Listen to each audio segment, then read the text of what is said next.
अस्सलाम वालेकुम फ्रेंड्स, आज हम पढ़ेंगे द सेकेंड कमिंग। इस पोएम को W.B. येट्स ने लिखा था 1919 में। फ्रेंड्स, ये पोएम जब लिखी गई थी 1919 में, उस वक्त दुनिया में जो बहुत ज़्यादा खून खराबा चल रहा था, बहुत ज़्यादा वायलेंस था उस टाइम पर। और फ्रेंड्स, जो कुछ भी हमारी दुनिया में, समाज में चल रहा होता है, सोसाइटी में चल रहा होता है, उसका डायरेक्ट इन्फ्लुएंस लिटरेचर पर भी पड़ता है। फॉर एग्ज़ाम्पल, अगर आप 1940 का इंडियन लिटरेचर उठाकर देखते हैं तो आपको उसमें देशभक्ति मिलेगी, पैट्रियटिज्म मिलेगा, क्योंकि हमारा देश उस वक्त आज़ाद होने वाला था और लोगों में देशभक्ति की भावना थी। इस वजह से लिटरेचर में भी देशभक्ति थी। और इसी तरह से फ्रेंड्स, 1919 में जो दौर था वो खून खराबे का था, वायलेंस का था। इस वजह से लोग उस वक्त डिप्रेस्ड थे। सोसाइटी से इन्फ्लुएंस और समाज से इन्फ्लुएंस होकर द सेकेंड कमिंग को लिखा गया था।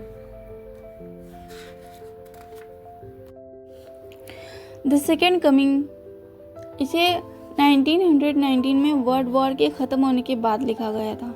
ये बहुत ही स्पेशल पोएम है क्योंकि इसके ज़रिए W.B. येट्स हमें एक बहुत बड़ी प्रॉब्लम के ऊपर हमारा ध्यान लाना चाहते हैं, जो कि हमारे सिंस या हमारे बाप हैं। फ्रेंड्स, हर घर में ये तो माना जाता है कि जब धरती पर पाप बहुत ज़्यादा बढ़ जाते हैं तो उसे ख़त्म करने के लिए भगवान खुद जन्म लेते हैं। ये हिंदू धर्म में भी माना जाता है और क्रिश्चियन धर्म में भी। ये जो पोएम है इसी मान्यता पर बेस्ड है।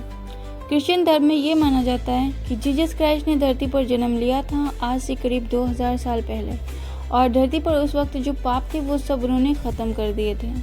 अब इस बात को 2000 साल बीत चुके हैं और ये धरती जो है वो फिर से पापों से भर गई है। तो W.B. येट्स कहते हैं कि जीसस क्राइस्ट दोबारा से धरती पर जन्म लेंगे और इन सभी जो प्रॉब्लम्स हैं धरती पर, इन सबको ख़त्म कर देंगे।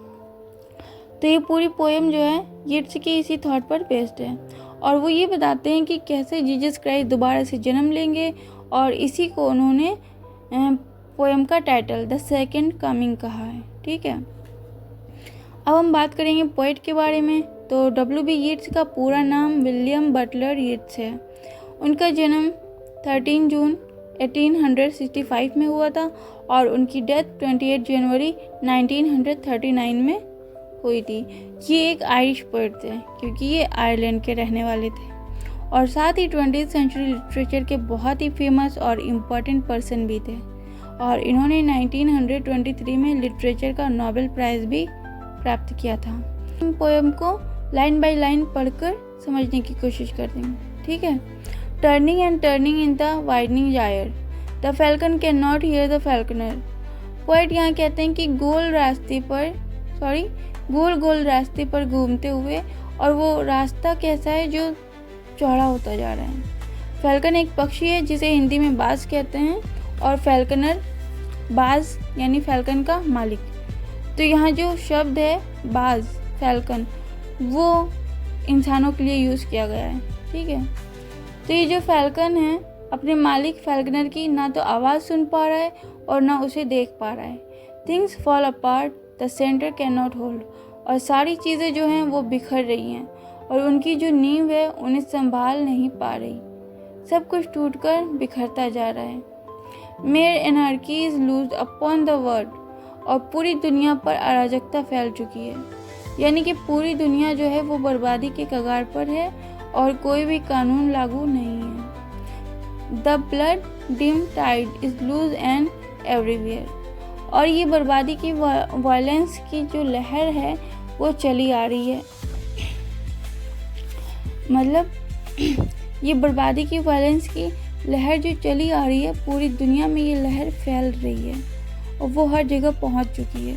The ceremony of innocence is drone, मतलब जितनी भी मासूमियत थी लोगों में, जो अच्छाई थी, वो ख़त्म होती जा रही है। ये बर्बादी और हिंसा की जो लहर है वो सारी अच्छी चीज़ों को ख़त्म करती जा रही है। The best lack all conviction while the worst are full of passionate intensity, मतलब समाज में जो भले लोग हैं उन्हें इन सब की कोई परवाह ही नहीं है।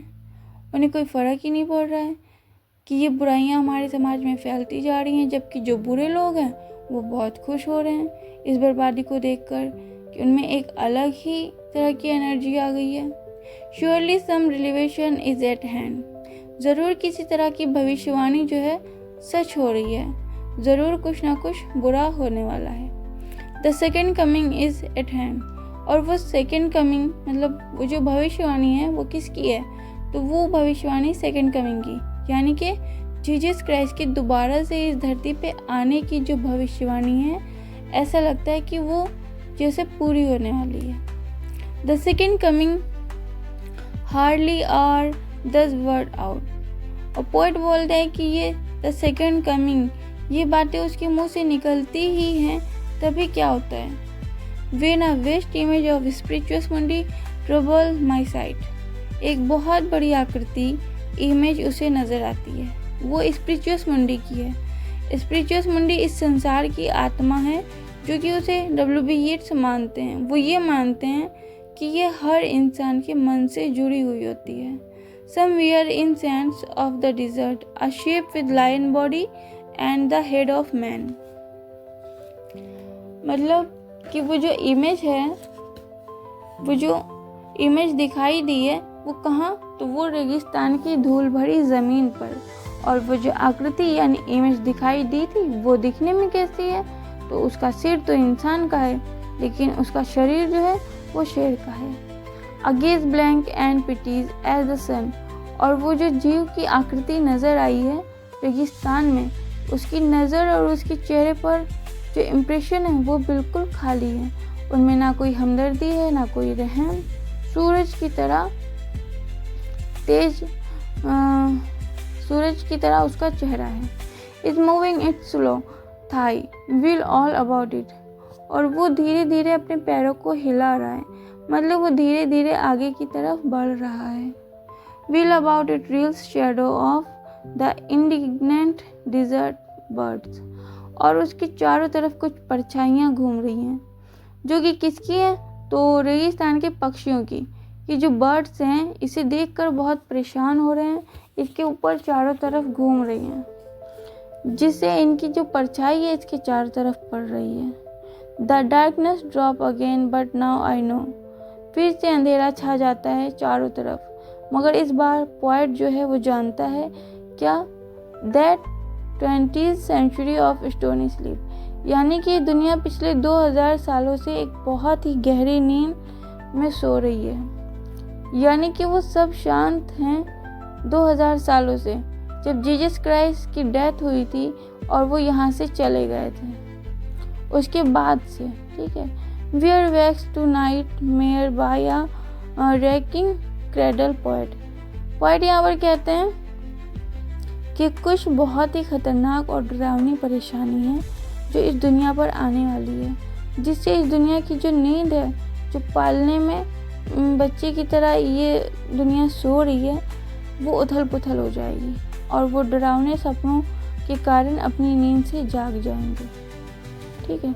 उसकी शांति भरी जो नींद है, जो सुकून से धरती पर रहता है, वो धीरे धीरे ख़त्म हो जाएगा। तो ये जो है इंसानों के लिए कहा गया है। एंड व्हाट रफ बीट्स its hour come round at last, और आखिर वो जीव क्या है जिसकी अब बारी आ गई है, मतलब इस दुनिया में आने की उसकी बारी आखिर आ ही गई। Flies toward Bethlehem to be born, और वो क्या कर रहा है, वो बेथलेम की तरफ बढ़ रहा है दोबारा जन्म लेने के लिए। फ्रेंड्स, ये पोएम इंसानों को उनके द्वारा किए गए पापों के बारे में याद दिलाती है और उन्हें महसूस करवाती है कि उनके पाप के कारण किस तरह से इस दुनिया में दोबारा से तबाही और बर्बादी आ सकती है। सो फ्रेंड्स, इस वीडियो में बस इतना ही। मिलते हैं नेक्स्ट वीडियो में नेक्स्ट टॉपिक के साथ। अगर आपको ये वीडियो ज़रा भी हेल्पफुल लगा हो तो वीडियो को लाइक और चैनल को सब्सक्राइब लाजमी करें।